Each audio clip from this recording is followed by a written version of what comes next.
Busy Izzy and the Dinosaur. Early in the morning, Izzy played upon the floor, trying to teach her friend, the baby raptor, how to roar.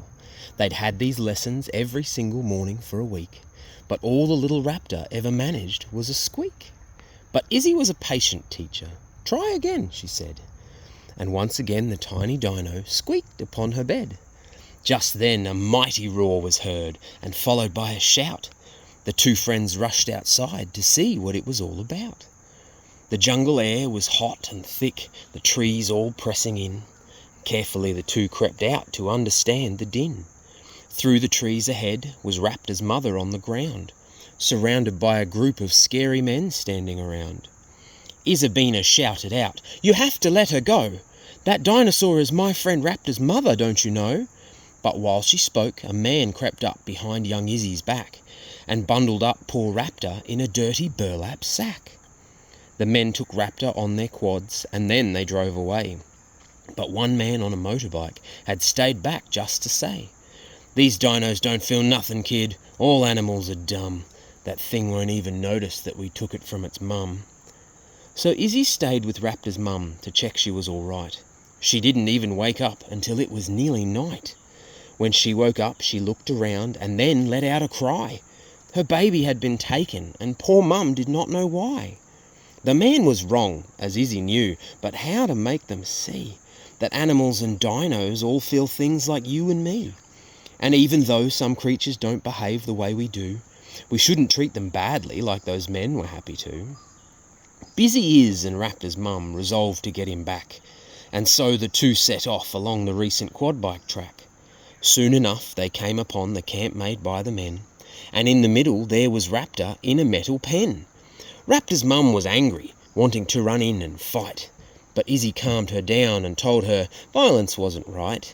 She asked her to stay back a bit and give her time to see if she could make them understand why Raptor should be free. She hid their guns for safety's sake, then stepped into the light and said, "I'd like to talk with you if that would be all right. That raptor that you've captured is my closest friend, you see. I hoped that you might let him come back to his mum and me." You've got guts, kid, I'll give you that. The leader turned his head and winked at his companions as he confidently said, "If you can prove this dumb thing smart, I'll let you have him back. If not, I'm going to take you and stuff you inside a sack." Then Izzy turned to Raptor and encouraged with a smile, "We'll show these guys and then we'll all be home in just a while." Raptor nodded to the girl, then to the men's alarm, young Izzy started singing, "Old MacDonald had a farm." A raptor was the animal the farmer had that day, and when the song got to the point we say what raptors say, the little raptor roared along with perfect time and pace. The smile evaporated off the smirking leader's face. It was just a kid's song, but it showed a complex thing, that Raptor knew the song, but also he knew how to sing. Raptor's mother joined them then, and pride was in her eyes. To hear her baby's first real roars had caught her by surprise. She picked the cage lock quickly, and she opened up the door. The captors' mouths left open by the things that they just saw. Izzy turned and smiled and said, "We'll just be on our way." But as they turned to leave, the leader stopped them all to say, "I've lived my whole life thinking animals don't feel a thing. What other things are possible if baby raptors sing?"